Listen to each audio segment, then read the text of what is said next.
Hello, hello, hello, and salam. Hello, salam to peace lovers, peacemakers, peace builders.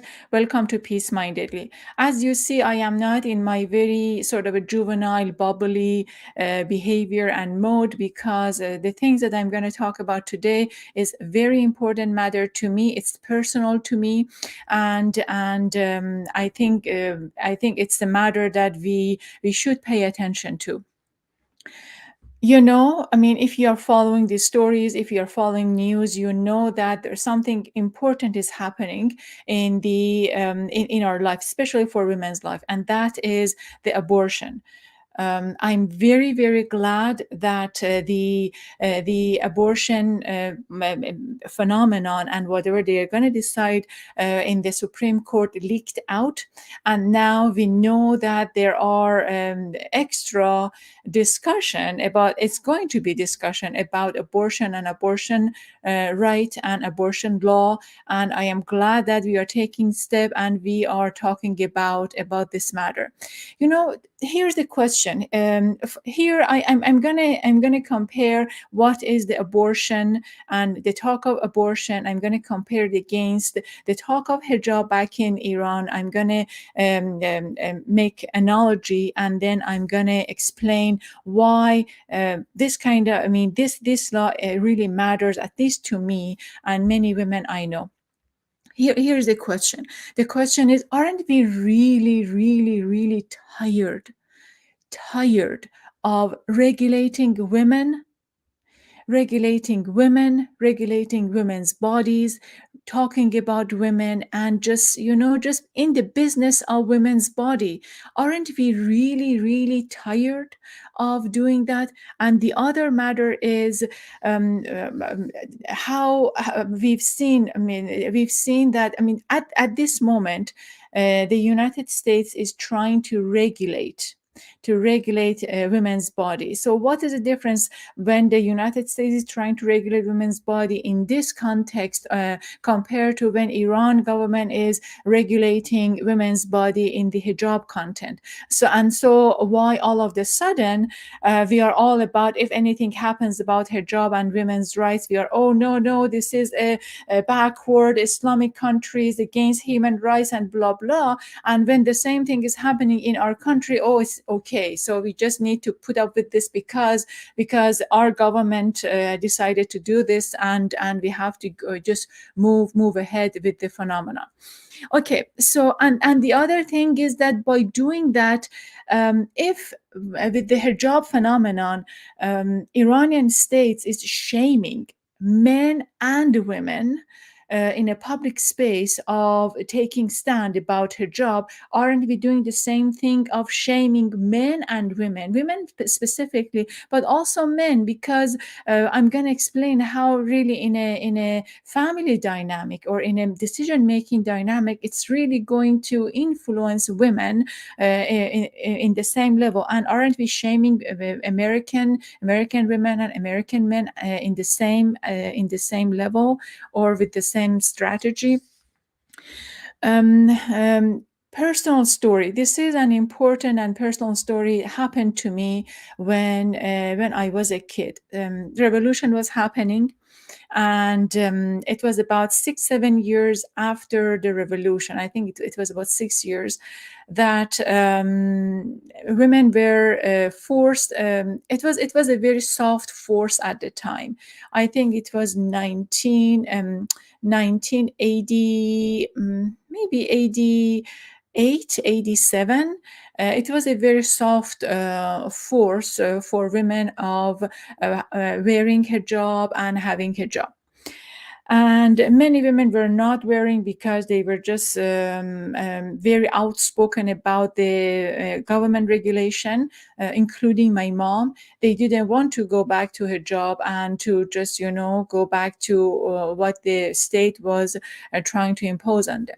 So here we go. We are a family of 4 people. I think we were 4 people, because at the time my brother hasn't been born. So we are a family of 4. We are all dressed up, ready to go to a very high class, very upscale restaurant. It's called Borj. Borj in Farsi means tower. So it was a upscale, very interesting, very good restaurant. And we were there to have, I don't know, food. They had seafood, they had steak, and they had lots of very delicious food. So we entered the restaurant, and of course, my mom didn't have her headscarf, and still they welcomed us. They showed us to our place, and they sat us. Just a few minutes later, probably 4 or 5 minutes later, the waitress came over to our table, not for taking the order, but he had this very interesting, beautifully designed basket. And he came over with the basket full of silk, beautiful rusari or headscarf and scarf, and then started talking to my dad. He told my dad that, Oster, I'm so sorry. This is not in our hand. It is not. If it was us, we would never do this. I truly apologize. But according to the state regulations and according to the orders that we have received from the city, we cannot serve women with no headscarf. And it was interesting that how come he's talking to my dad and not to my mom. And then my dad said, I am here. I am going to spend a great deal of money. And then I brought my family here. And then now you're telling me what to do and what to tell my wife. I want to talk with the owner. Of course, the owner was standing just by the cashier, and he was so alert. He knew that these kind of things are happening, and he was alert. So he came over to our table, and my dad said, what are you doing? This is not right. What is this? And started having a conversation. And the man said, yes, sir. I'm truly, Mr. Jamshidi, I am truly apologize.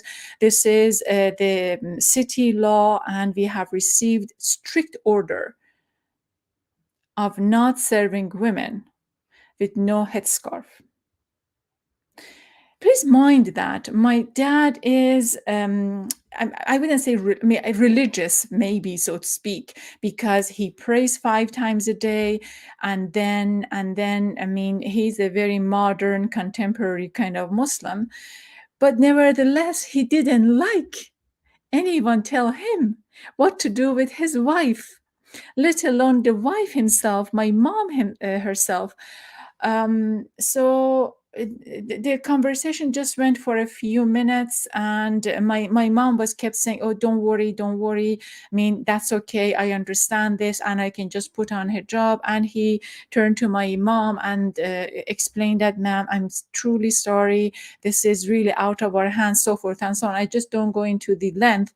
Anyway, what happened was my mom knew that this, and the other thing is that my dad was really ready to leave the restaurant and go to a different place. But the matter of the fact, we knew that anywhere we go, this was going to be the story, because Borj was one of the upscale, very, at the time they call it Tawuti or westernized kind. Very high scale. And if they were doing this against their customers, anyone else would do the same. Probably they were the last restaurant of following the rules of this kind of rule. Anyway, my mom said that's okay. She knew that these kind of things were happening, and we were just faced with the same issue in other places.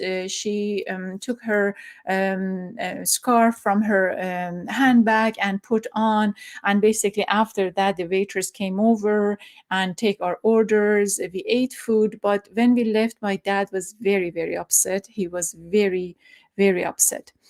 And that was it. So that was it. After that, things went into the spiral in a way that in a way that yes, we knew that this is coming. We knew that the state is regulating women, and they were regulating women's body. They were regulating basically everything about women. So here's what happened right after that. And every time that you wanted to go to any public or government building, there were always two entrances. There were one entrance for men, one entrance for women, and then women had to go to this entrance. To it was a particular room. They would go to that room first, and then they would go to the building. And if they had any makeup, they had to wipe the makeup. They had to bring the scarf closer, and then it was just all kinds of steps that they needed to take before going inside the building. And I remember that when I was a bit young, older, and could understand, I was always trying to sneak out, or to just, all the makeup and sneak, or sometimes, it was just our way of opposing the regulations enforced on us by the government. I would just quickly, with my friends, sometimes at the universities, we would go to the bathroom and put the makeup back, and coming to the building, and just walking. But again, at the same time, if any of those women, we call them Fatima Commando. It was like women. It's a derogatory term that we gave them, because we really hated them.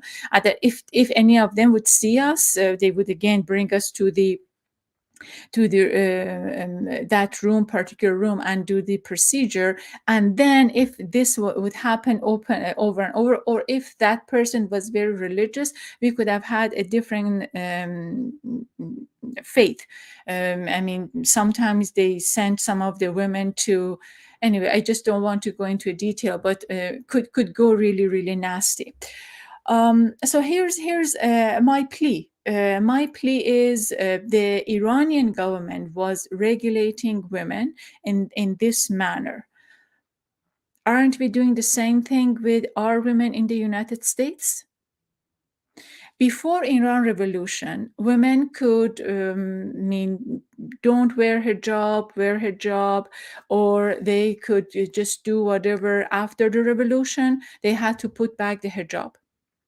Aren't we doing the same? Before this talk of the abortion right and abortion law, women could, they still, many of them, are still enjoying this right.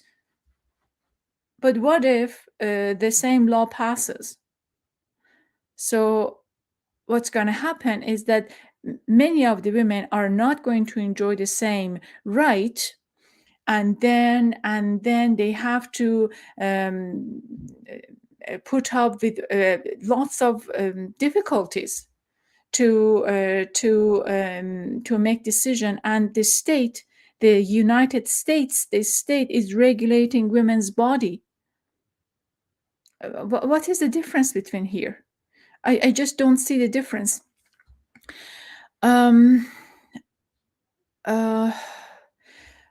We say that is Iran, this is the United States.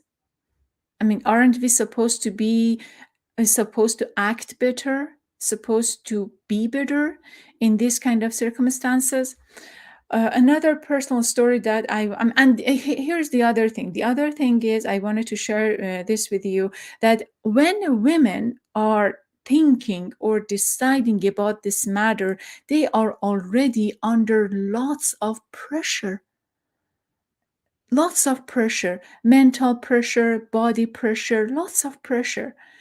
And shaming women of taking or making this decision is like Iranian government shaming women. I'm not shaming, it's a different story for them, but shaming women of making any decision. And not only women, back in Iran, they shamed men too. It's like this morality police or police on the streets would come to men, sometimes to my dad. What kind of man are you? Cannot control your women. They appear, so forth and so on. I mean, just imagine the kind of discussion a woman may have had with her partner or husband or whatever, if they are doing. I mean, they're proceeding according to the abortion. For the abortion, first, she's under tremendous mental stress, body stress, and if the man shaming the woman, oh my God! And who is creating all of this? The state. I remember one time, my aunt, I mean, from a distance, one of my aunts, she wanted to do the abortion. And then, of course, she was wealthy, from a wealthy family, educated, and she was able to find a clinic, a physician to do the procedure, do the abortion. And before then, of course, no, she never talked about that. We never knew until very, very few years later. And she was, we didn't know. But at the time, I was just thinking about, okay, so after I knew, I was thinking, okay, so what happened? Why did she decide to do the abortion, and why in such a secret, hidden manner, and why she's just putting so much pressure on herself of keeping this secret? Everything came, and why she's doing that. I mean, I was just always concerned, I mean, curious to know what happened, why she did that. I got my answer many years later, when again, a very important personal story, when I was in a shrine in north of Tehran. It's every time I tell this story, my heart pumps, heart palpitation. I feel really upset, and when I reimagine this scene, I always cry. So I'm putting too much effort of not crying here, but it was important. It was important scene for me. At the time I was working, in 1999, I was working for Zan newspaper. Zan in Farsi means woman. And basically, we were a newspaper, daily paper, metropolitan with high circulation in Tehran, writing for women, about women, by women. More than 60 to 63% of our editorial and newsroom were women. And basically, the newsroom was in and out of many foreign correspondents. I remember I met Robert Fisk for the first time in Zan newspaper. We had many, from Reuters, from Associated Press, from CNN, from MSNBC, just name it. So many news networks in our newsroom, because something phenomenal was happening, and that was a daily paper for women in an Islamic nation, and about women, and it was all about women empowerment. One thing was happening that was regulatory in Iran, and that was women were get paid less. I was very upset about the circumstances, because oftentimes my story went front page, or I was working really hard, and I was working very, very hard, and then yet at the same time, my salary and wage was two-thirds of a male counterpart. And I was very upset. I talked with the Minister of Labor. I talked with many places, and they said that this is a regulation. And I was just so upset, so upset. One time I remember that I felt that I just cannot take this anymore, although I was working on a few very important stories, including how law really treats women at court, Islamic court in Iran. But I was very upset, and I thought that, okay, so if I cannot stand up for my own right, I mean, how I'm going to defend any women? Anyway, I was just very upset.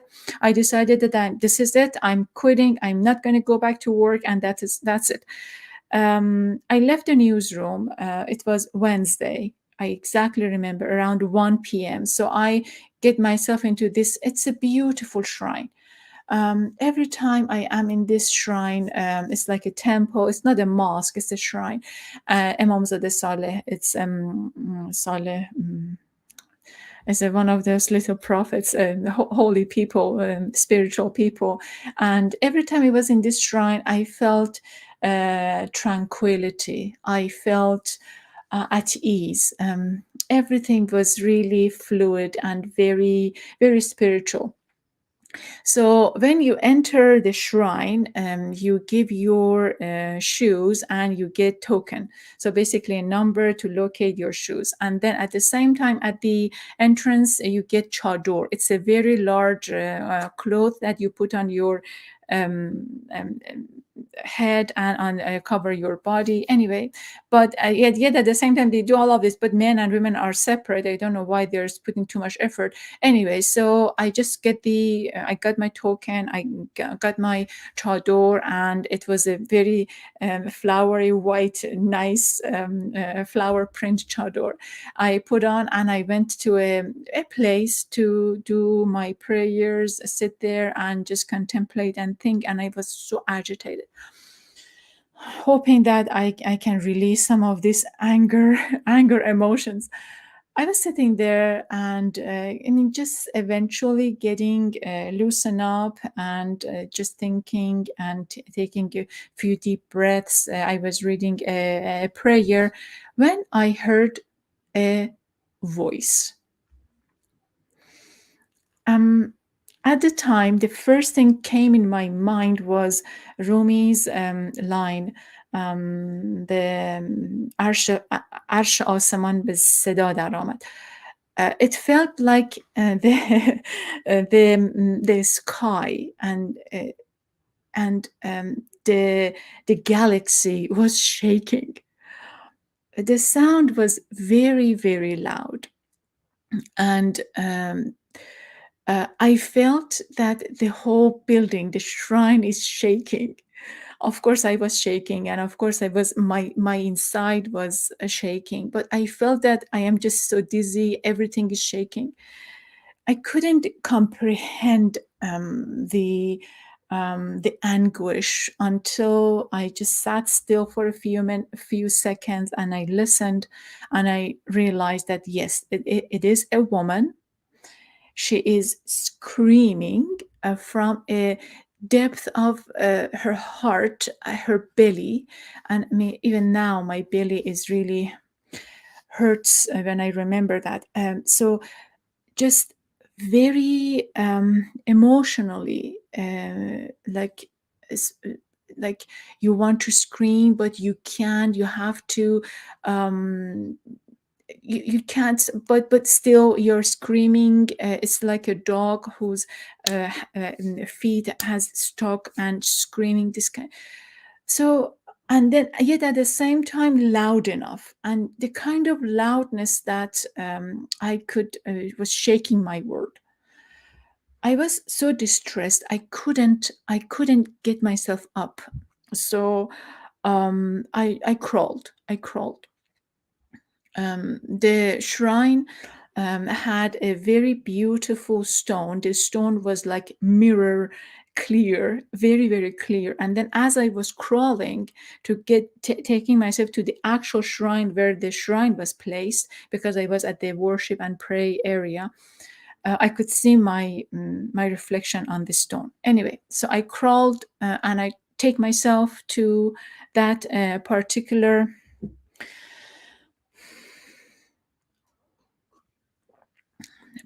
place of the person who was screaming, a woman.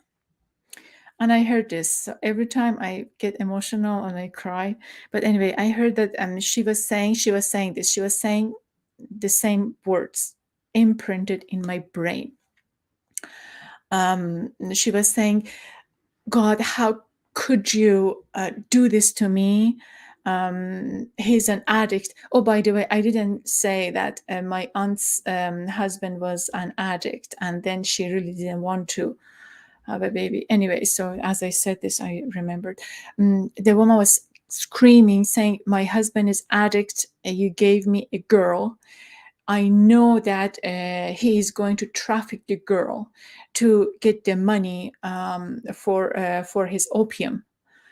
Um, um, how could you do that? I am a law professor. I am a law professor in Tehran University." And I was just, again, I mean, every time I get very emotional. I mean, I couldn't believe, my God, she's a law professor. She cannot get the custody of her kid. And then she has a daughter, and the daughter is going to be trafficked to exchange money, and the money is going to get to buy opium. I was very very emotional.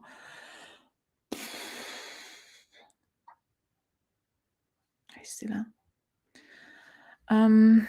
So what happened? It's if you don't see me, and I put it in Goltune cup. I'm drinking. What is it? The tea, sweet tea, because I know that I was going to get emotional. So what happened? I somehow I felt that I can pick myself up. I picked myself up. I just, I mean, holding on door. I went toward the entrance.